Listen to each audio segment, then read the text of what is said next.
At saka ito yung proof na parang we work hard for the year. Sobrang nakakatuwa po and sobrang happy talaga sobrang blessed namin na nakasama kami sa Magpasikat, which is pinapanood na namin siya before. Yeah, we're so blessed na pili kami. Sobrang laking part ng short time sa Pilipinas.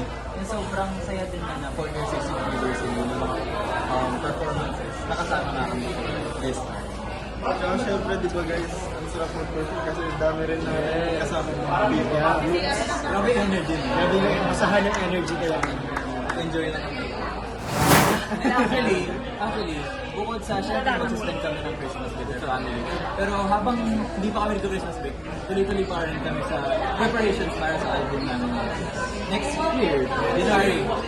Kasi yung magiging Pasko namin is magiging nagpaghahanda para sa New Year gift namin sa mga supporters namin. Kasi maglalabas kami ng first album namin sa January. Ang daming ko.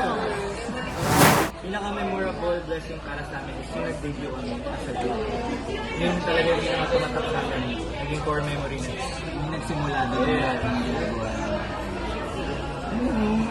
At saka ito yung proof na parang we work hard for the year.